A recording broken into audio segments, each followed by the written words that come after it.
Flores was supposed to go to summer school today at Alvin High School. He didn't make it. His father, Jose, says Milo had some friends over last night. He was a 15-year-old, full of life, you know, wanted to have fun just like every other 15-year-old. I guess he chose the wrong friends, you know, and one thing led to the other. Jose tells me he ran to the back patio this morning around 5:30 when he heard a loud noise. My son was struggling to breathe, so I tried to do the best thing I could. You know, I tried to give him mouth to mouth, but that didn't help it. He died in my arms. His daughter Joanna can't believe what happened. I got no words. My mind's blank. I can't think.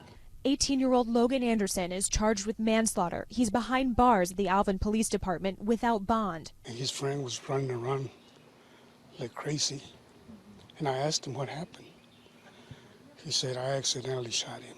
Detectives have not been able to determine a motive in the shooting. They say it's possible the shooting was accidental. I want him to be remembered as a happy-go-lucky boy, you know, which he was. And God bless him.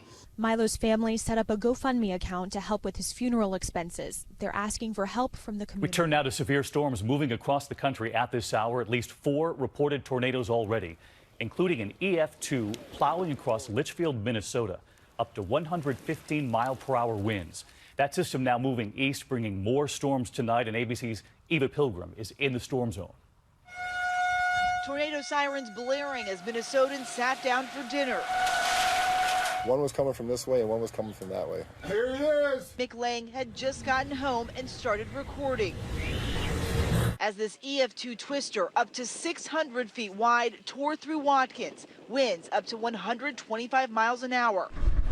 Ted Faber's mother injured when her roof collapsed tonight. He says she's doing all right. This is by far the worst. I mean, where do you start? Where do you begin?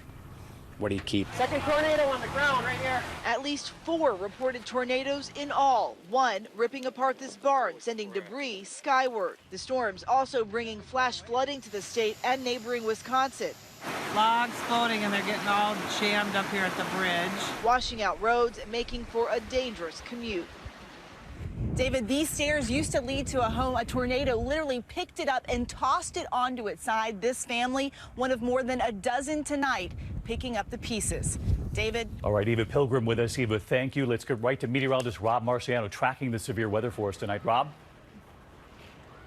David, we have a large area of storms across the southeast and a pretty strong line that's slicing through Michigan and Indiana. Overnight tonight, could see some strong storms with heavy rain across Iowa and Illinois. Might see some flash flooding by 7 a.m. and through Peoria. In the afternoon, we really expand the threat zone tomorrow, Chicago and through Michigan. And by July standards, a pretty strong low-level jet will potentially bring us some tornadoes in through Iowa and Missouri, also increasing the humidity, which the folks in the Northeast will start to feel tomorrow as well. This shooting was only one of 322 fatals so far this year in Chicago, but this one had special meaning to the cops. The May 20th shooting happened 2 blocks from police headquarters, a stray bullet piercing Nelson's chest. Here's somebody who just stopped in for a cup of coffee and was trying to make it back to her car. Yvonne Nelson killed by a stray bullet as she was coming out of a Starbucks. Deputy Chief Stephen Kalouris was there that day. You've been looking for this guy ever since it happened. Yes. Hard. Yes. Everybody's got to know if they're going to partake in that violence, then there's going to be a result. The police say they know who did it. Now they think they know where he is. All right, is everybody ready? Yeah, let's go.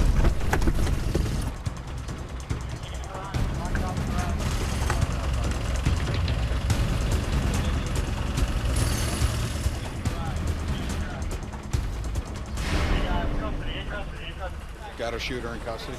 The suspect, only 16 years old, is being charged as a juvenile and has pled not guilty. It's a big win for Chicago, but across the country, it feels like we're losing.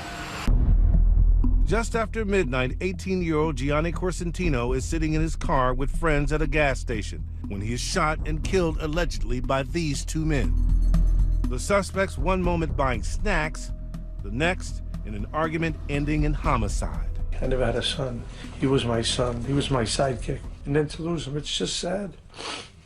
At Chicago PD's high-tech command center, they're fighting crime with 27,000 security cameras and sophisticated microphones deployed by ShotSpotter, a California company supplying audio sensors in 90 U.S. cities. Chicago is a city of 2.6 million people. So out of that 2.6 million, it's 1,400 individuals that are really driving most of our gun violence in the city. Chicago police are trying a new approach by focusing their efforts on those 1,400 people and trying to offer them an alternative. We will say, hey, you want to change your lifestyle, we're willing to help you. But if they don't choose to change their lifestyle, then we'll come after them with everything. But the sad tragedy of it is a lot of them become victims of gun violence.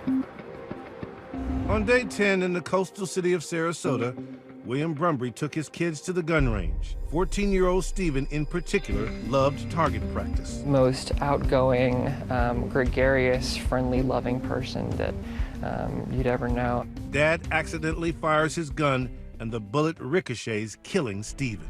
There's no way to wipe the images away from your mind of your little brother bleeding out in your arms.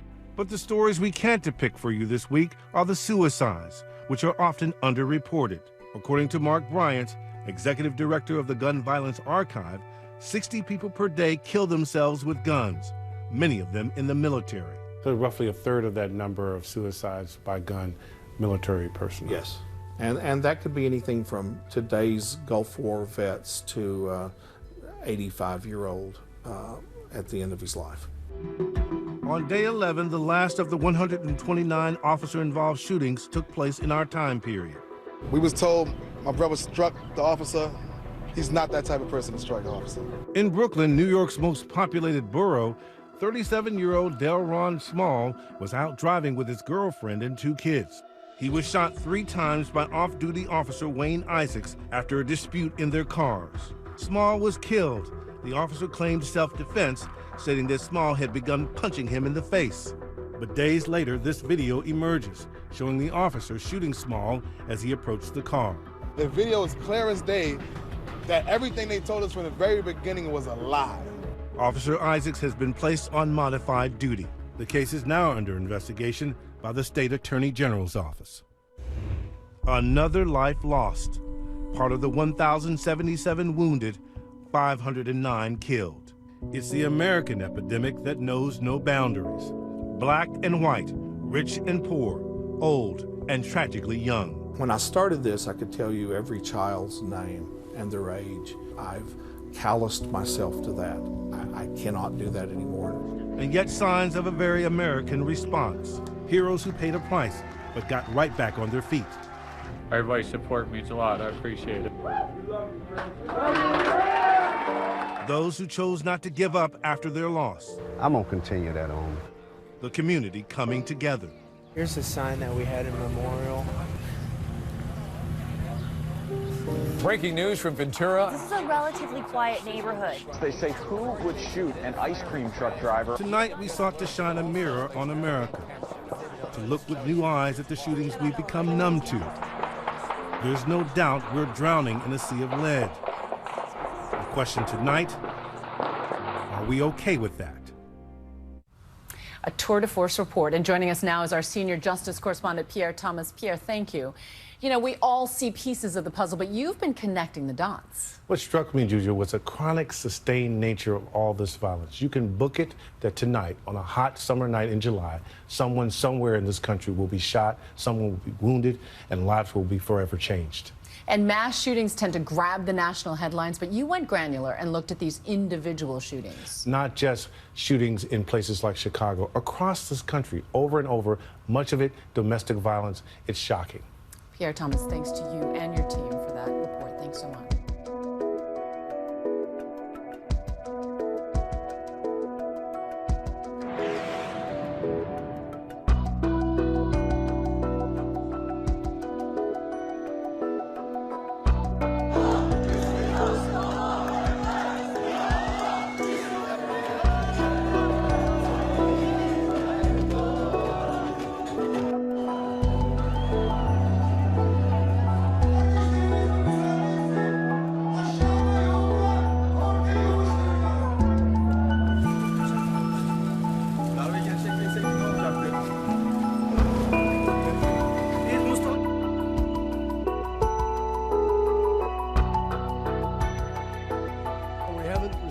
any request would fully anticipate questions raised.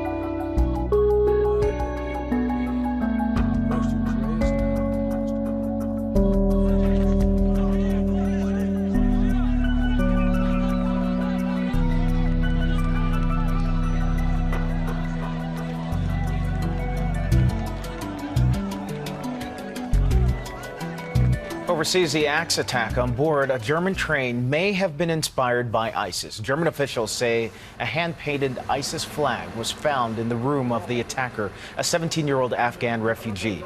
4 people from Hong Kong were injured, and a woman off the train as well was fled from the scene before police shot and killed the teen. The attack is sure to raise more debate about refugees in Europe. Germany has admitted nearly 1 million in the past year.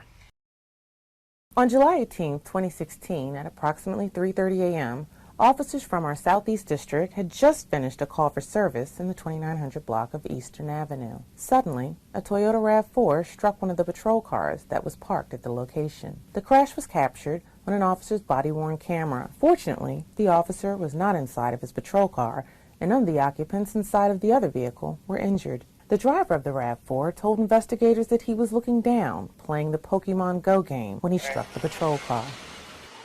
Hey, hit my park patrol car. 10-4 have 3-1. Supervisor to respond to this location. 10-4, 2 animal 9. You guys okay? 2 animal 9. You okay? Okay. What's the location? 2901 Eastern Avenue. 10-4. And were you in the vehicle, sir? You okay? Were you okay? I'm so sorry. No, nobody was in the car. Thank God. You guys okay?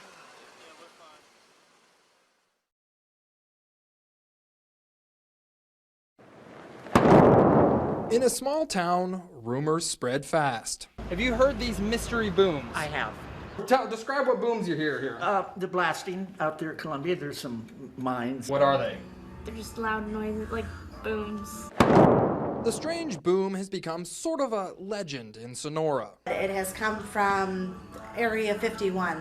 Well, an extraterrestrial phenomenon is one theory. But one man says he has proof that it's something else. Being much closer would have been dangerous. Glenn White is a local geologist and educator in Sonora. He took this video 100 miles away from Sonora, outside an army depot in Hawthorne, Nevada. They go through old munitions, bombs, hand grenades, then they destroy them.